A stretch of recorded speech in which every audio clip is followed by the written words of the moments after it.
How are you all? I hope you all are well. So today हम शुरू करेंगे Milton को। इसमें हम वर्ड्स को तो पढ़ चुके हैं और शेक्सपियर के भी कुछ पढ़ लिया है, उनके बारे में भी ओके। बट आज मिल्टन के बारे में हम फुल इनकी इन्फॉर्मेशन देखेंगे, इनके क्या क्या कमेंट्स थे इनके बारे में, इनके क्या क्या बायोग्राफीज़ थी ओके, इनके क्या क्या वर्क थे, हम सब कुछ इनके बारे में आज पढ़ने वाले हैं। तो चलिए शुरू करते हैं। मिल्टन को 7th सेंचुरी का राइटर माना जाता है ओके। इन्हें माना जाता है कि 7th सेंचुरी के राइटर थे। शेक्सपियर को 16th सेंचुरी के एंड वर्ड्सवर्थ को 19th सेंचुरी के राइटर एंड मिल्टन को 17th सेंचुरी के राइटर माना जाता है ओके। ड्राइडेन ने इसमें पूछ लिया जाता है मिल्टन को पोएटिक सन ऑफ स्पेंसर किसने कहा था, तो ये ड्राइडेन ने कहा था okay. Poetic son of Spenser Milton के लिए ये ड्राइडेन ने कहा था। Milton poetry is a mirror, Milton की पोइट्री एक मिरर है, शीशा है। In which the writer character is very reflect, जिसमें जो भी करेक्टर होता है वो बहुत अच्छे तरीके से रिफ्लेक्ट हो जाता है ओके। ये किसने कहा था? मैकमिलन ने कहा था मिल्टन की पोइट्री के लिए। इन्हें बिलेटेड एलिजाबेथन पोइट भी कहा जाता है, प्यूरिटन पोइट भी कहा जाता है। इनका बर्थ हुआ था 9 दिसंबर 1608 में, ब्रेड स्ट्रीट लंदन में हुआ था। इनकी डेथ हुई थी 8 नवंबर 1674 वन हिल लंदन इंग्लैंड में हुई थी। इनके फादर थे जॉन मिल्टन, जो कि एक स्क्रिबनर थे। स्क्रिबनर वो होते हैं जैसे कि लेखपाल होते हैं एक तरीके के लेखपाल, ऐसे ही स्क्रिबनर होते हैं ओके। इनकी मदर थी सारा जेफरी। इनकी स्कूलिंग हुई थी सेंट पॉल स्कूल में हुई थी, इनकी स्कूलिंग थी। और इन्होंने अपने ग्रेजुएशन किया था क्राइस्ट कॉलेज कैम्ब्रिज से किया था। वहाँ पर इन्हें कैम्ब्रिज में द लेडी ऑफ क्राइस्ट भी कहा जाता था। वो क्यों कहा जाता था? क्योंकि इनके जो फीचर्स थे, इनका फेस कट, इनके हेयर, वो सारे फीचर्स गर्ल से मिलते हुए थे, इसलिए इन्हें लेडी ऑफ क्राइस्ट भी कहा जाता था। इनके बड़े बड़े बाल थे, फेयर कलर ओके।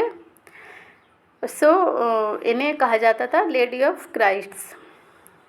इनकी स्पाउस थी, पत्नियां थी। इन्होंने 3 मैरिज की।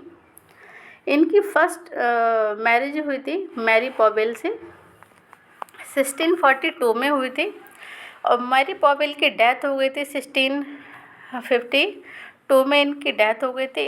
इनसे रिलेशन अच्छे नहीं थे। कुछ टाइम तक ये अलग भी रही थी मिल्टन से, लेकिन फिर बाद में इनके बीच में शॉर्ट आउट हो गया था और साथ में रहने लगे। फिर जब ये मैरी पॉवेल अपने चाइल्ड को बर्थ देती हैं, उसी टाइम इनकी डेथ हो जाती है। और 1652 में ही मिल्टन की डेथ भी हो जाती है okay. I am sorry, blind भी हो जाते हैं 1652 में। जिस टाइम पे इनकी एज थी 44 की एज में 1652 में ये ब्लाइंड हो जाते हैं। इनकी सेकंड स्पाउस थी इनकी वाइफ कैथरीन वुडकॉक। इनसे इनकी मैरिज हुई थी 1656 में हुई थी, और कैथरीन की डेथ हो जाती है आफ्टर 2 ईयर 1658 में। इनकी डेथ भी चाइल्ड बर्थ के टाइम पे होती है कैथरीन की। फिर इनकी थर्ड स्पाउस थी एलिजाबेथ मिंसुल, जो कि इनसे काफ़ी छोटी भी थी, 30 ईयर इनसे छोटी थी। इनसे शादी हुई थी 1663 में शादी हुई थी, और इनकी होल लाइफ, मतलब जितने भी इनकी लाइफ बची थी तब तक ये इनके साथ रहती हैं। इनके ट्यूटर देखते हैं कौन कौन के ट्यूटर थे। फर्स्ट ट्यूटर थे Thomas young okay, first tutor Thomas young थे। फिर थे Alexander Gill the Elder and Alexander Gill the younger okay, ये इनके ट्यूटर थे। एंड कैम्ब्रिज में इनके ट्यूटर थे विलियम चैम्पेल, इनसे इनका डिस्प्यूट भी हो गया था ओके। किसी विलियम चैम्पेल से ये पूछ लिया जाता है किससे डिस्प्यूट हुआ था, तो ये हुआ था कैम्ब्रिज में विलियम चैपेल से हुआ था और 1626 में हुआ था। इन्हें वहाँ से एक्सपेल कर दिया जाता है, वहाँ से कैम्ब्रिज से निकाल दिया जाता है। फिर नेक्स्ट थे नेथनियल टॉवे, जो इनको लैटिन पढ़ाते थे। ओके, मिल्टन को लैटिन लैंग्वेज पढ़ाते थे। इनके फ्रेंड थे एडवर्ड किंग। एडवर्ड किंग के लिए इन्होंने अपनी एक पास्टोरल इलेजी लिखी है जिसका नाम है लैसिडस, जो लिखी थी 1637 में। इनकी डेथ, एडवर्ड किंग की डेथ कैसे हुई थी, इनका शिप ब्रेक हो गया था जिसकी वजह से ड्राउंड हो गए थे और इनकी डेथ हो गई थी। और इनकी डेथ पर ही मिल्टन जी ने ये लैसिडस एक इलेजी लिखी थी। इनके नेक्स्ट फ्रेंड थे चार्ल्स ड्यूटी। चार्ल्स ड्यूटी के लिए भी इन्होंने वर्क लिखा है, ड्यूडाटम, इसको बोलेंगे अ लेटर टू ड्यूटी, ठीक है। और एक लिखा था इलेजिया प्राइमा एड कोडमम। ओके, ये भी इनका वर्क है जो कि चार्ल्स ड्यूटी के लिए लिखा है, ये भी इलेजी है। इलेजी और भी लिखी है इन्होंने एफिटियम डेमोनिस, ये लिखी थी 1638 में। ये ड्यूटी के लिए लिखी इन्होंने अपने फ्रेंड के लिए। नेक्स्ट है हेनरी लॉवेस। हेनरी लॉवेस के साथ ही इन्होंने डिस्कस किया था पैराडाइज लॉस्ट के बारे में कि वे एक बहुत वास्ट वर्क लिखने वाले हैं। ओके, इन्होंने उस टाइम पे इसका नेम नहीं बताया था, बस इनको हेनरी लॉवेस को ये बताया था 1637 में कि वे एक बहुत बड़ा वर्क लाने वाले हैं। ओके, तो पूछ लिया जाता है कि किससे डिस्कस किया था, तो किया था हेनरी लॉवेस से।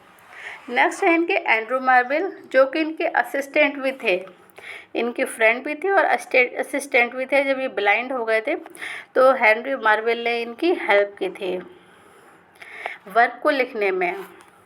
नेक्स्ट है Edward Phillips and Edward John Phillips. ये बायोग्राफर, इन्हें फर्स्ट बायोग्राफर भी माना जाता है मिल्टन की, क्योंकि ये नेफ्यू थे मिल्टन के। तो फर्स्ट बायोग्राफर कौन थे, Edward Phillips and John Phillips. Okay, next है सैमुअल हटलिप, ठीक है। इनको इंस्पायर किया था ऑफ एजुकेशन लिखने के लिए। पूछ लिया जाता है ऑफ एजुकेशन किसके कहने पर, किसके इंस्पिरेशन पे लिखे थे, तो ये थे सैमुअल हटलिप। ओके, 1644 में ये लिखा था इन्होंने of education. The Puritan age. Okay, इनकी एज को क्या क्या कहा था कि कौन कौन सी एज में थे, तो 3 एज को ये कवर करते हैं। फर्स्ट थी द प्यूरिटन एज, जिसे एज ऑफ मिल्टन भी कहा जाता है। प्यूरिटन एज कब से कब तक चली थी, 1625 से 1660 तक। ऐसा नहीं है ये पहले से नहीं थे इनके, कोई इनका 1608 में इनका बर्थ हुआ था, लेकिन ये कब से लिखते हैं वो काउंट किया जाता है। ओके, तो इसलिए इनकी प्यूरिटन एज है, एज ऑफ मिल्टन कहा जाता है, 1625 से 1660 तक कहा जाता है। इन्होंने इसमें एरोपैजिटिकल लिखे थे, the tenure of king and magistrates work लिखा था।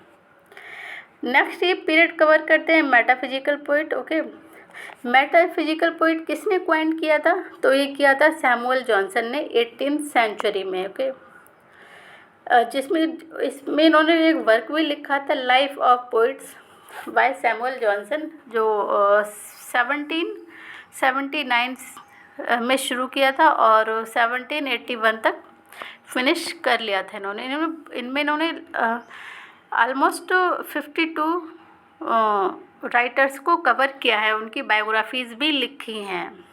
ओके, इसमें मेटाफिजिकल पोइट थे डन थे, हर्वर्ड थे, एंड्रू मॉर्वेल थे, कॉले थे, क्रैशू थे एंड वॉगम थे।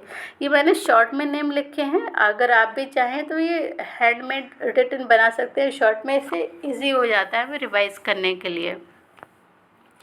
फिर थे प्यूरिटन पोइट में कौन कौन थे, John Milton and John banyan. John banyan ने पिलग्रिम प्रोग्रेस भी लिखी है, जो कि एक एलेगरी है, बहुत इंपॉर्टेंट भी है, इसमें पूछ लिया जाता है। और फिर थर्ड थे कैविलियर पोइट को क्या कहा जाता है, सन ऑफ वेन भी कहा जाता है। ये कार्पेडियम में जीना पसंद करते थे। कार्पे डिएम का मतलब होता है लिव टुडे, मतलब आज को जियो कल को मत सोचो, एंजॉय करना। ये एंजॉय को पसंद करते थे कैवलियर पोइट। इसमें कौन कौन कैवलियर पोइट थे? रॉबर्ट हैरिक थे, लवलेस थे, जॉन सकलिंग थे, थॉमस कैरियो। ओके, ये थे Cavalier poet, Herbert Herrick, loveless, John Suckling, Thomas Cairo. Okay, poet of Sublime. Poet of Sublime Milton को किसने कहा था? तो ये कहा था सैमुअल जॉनसन ने। ओके, नेक्स्ट है इनका हॉटन पीरियड। हॉटन पीरियड पूछ लिया जाता है कब से कब तक था, तो था 1634 से 1639 तक इनका हॉटन पीरियड था। हॉटन पीरियड में कौन कौन सी पोएम लिखे थे? तो स्पेशली इनकी वर्क हैं कॉमस, जो कि 1634 में आया था। ये मास्क भी है कॉमस। ओके, आप इसको याद रखेंगे, इसमें पूछ लिया जाता है इसका जॉनर क्या है, तो ये मास्क है। और कब आया था? तो 1634 में आया था। हॉटन पीरियड में ये काफ़ी इम्पोर्टेंट वर्क है। एंड नेक्स्ट है लैसिडस, जो कि पास्टोरल इलेजी है। मैंने बताया था पिछले, इनके फ्रेंड थे एडवर्ड किंग, उनकी डेथ होने पर ये लिखा था, इन्होंने वर्क लिखा था, और इसे पास्टोरल इलेजी भी बोलते हैं। ये लास्ट हॉटन पोएम है, मतलब इनके हॉटन पीरियड की ये लास्ट पोएम है। ओके,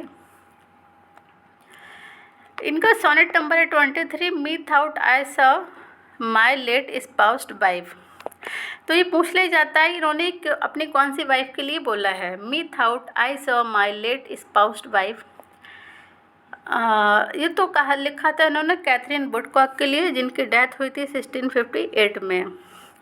इन्होंने सोनेट लिखे थे, ये मी थाउट ये है, ये एक इटालियन सोनेट है, और इन्होंने लिया था ये ऑन हिज डिसीड वाइफ, उसमें से ये एक लाइन है।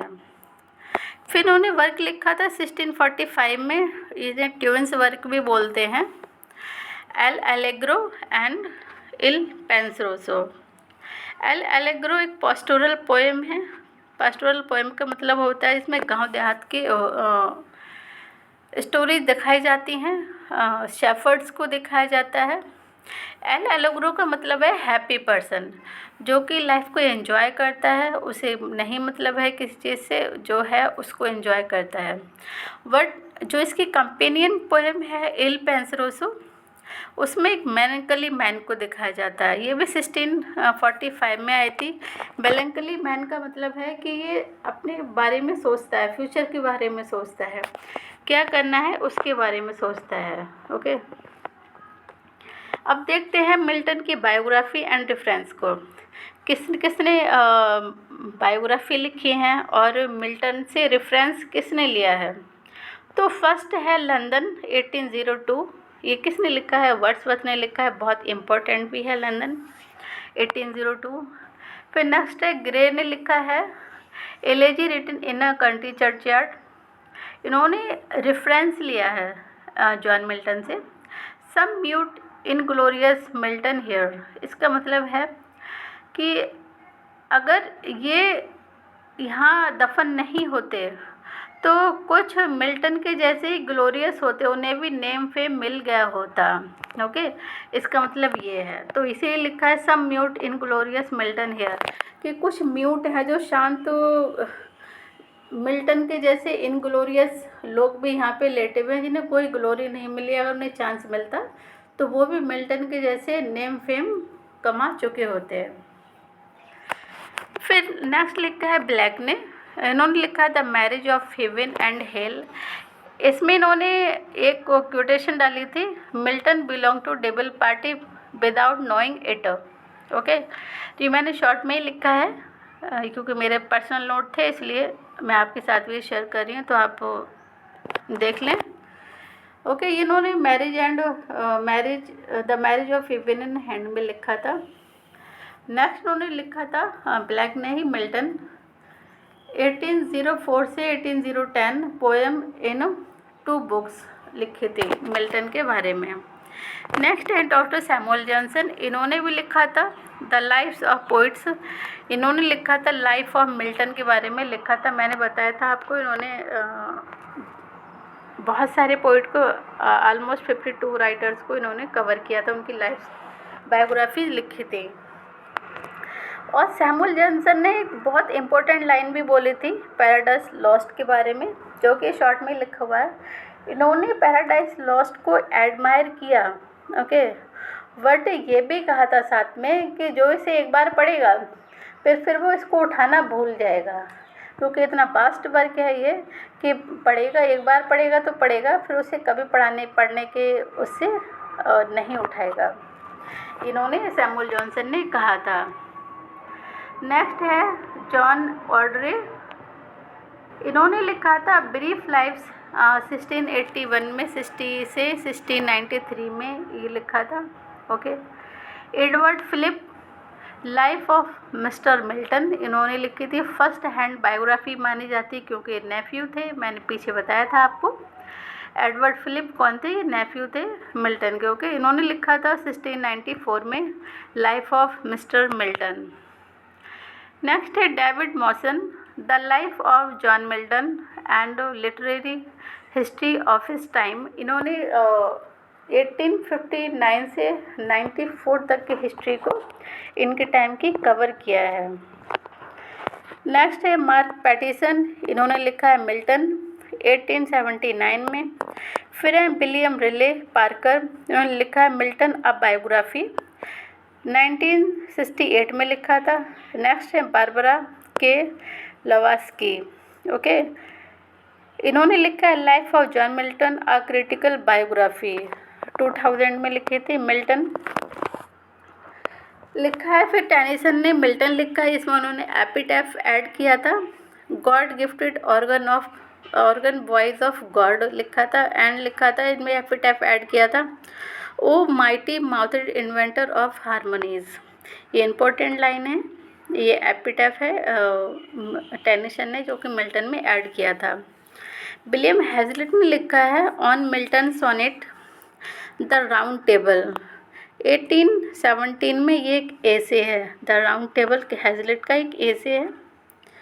इसी में इन्होंने लिखा था in Milton there is always an appearance of will in Shakespeare scarcely any. ये इम्पोर्टेंट लाइन है, इन्होंने कहा था कि शेक्सपियर के वर्क में कुछ विल दिखती है, कुछ फर्मनेस दिखती है, लेकिन शेक्सपियर के वर्क में वो मुश्किल से ही नज़र आता है, जो कि मिल्टन की पोएम में नज़र आता है। मतलब इन्होंने मिल्टन की पोएम को अप्रिशिएट किया है। फिर है जॉन वेले, Milton was a passionate man lived in a passionate time. किसने लिखा है? जॉन वेले ने लिखा है। ये इंपॉर्टेंट लाइन है कि पैशनेट मैन है जो कि एक पैशनेट टाइम में रह रहे थे। ड्राइडेन ने लिखा है, एपिग्राम है ऑन मिल्टन पर, एक एपिग्राम 1688 में लिखा है।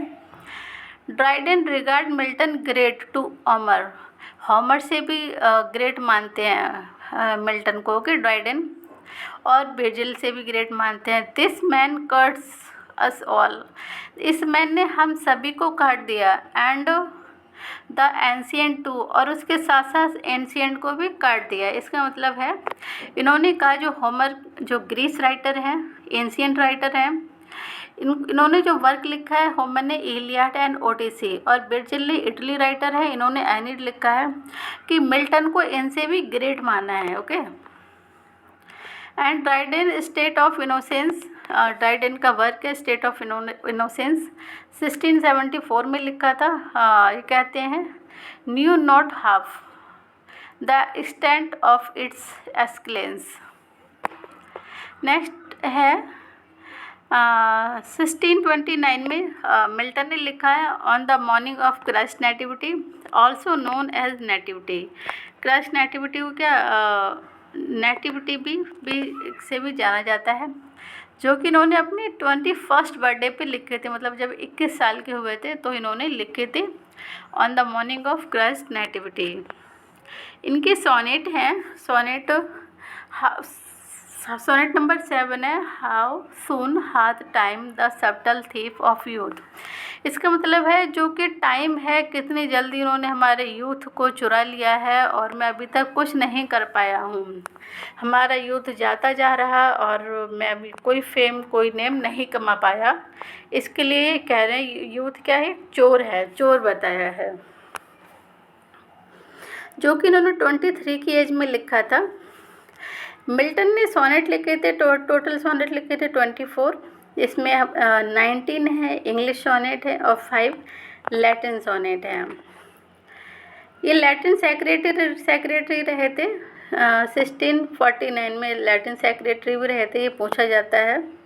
और 1649 में भी चार्ल्स फर्स्ट को एग्जीक्यूट करा दिया जाता है। ये आप इसको याद रखेंगे, इम्पोर्टेंट डेट है। Milton follow Petrarchan sonnet, Milton ने पेट्रार्कन सोनेट को फॉलो किया है। ओके, पेट्रार्कन सोनेट में क्या होता है, ऑक्टेव होता है, सस्टेट होता है। ऑक्टेव में कितनी 8 लाइन होती हैं और सस्टेट में 6 लाइन होती हैं। ऑक्टेव की जो राइम स्कीम होती है वो होती है ABBA और सस्टेट की होती है CDE या फिर CDC। लेकिन जो मिल्टन है पेट्रार्कन सोनेट से थोड़ा डिफरेंट लिखते हैं। पेट्रार्कन सोनेट लव पे बेस हैं, वो अपनी वी लव लॉरा के लिए लिखते हैं सोनेट। लेकिन जो मिल्टन सर हैं ये लिखते हैं religious and political sonnet.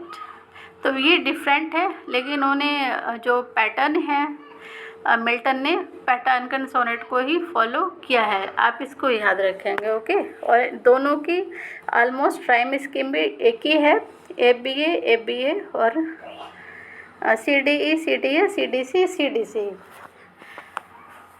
That's all today. कैसा लगा आपको वीडियो, कमेंट में ज़रूर बताएं।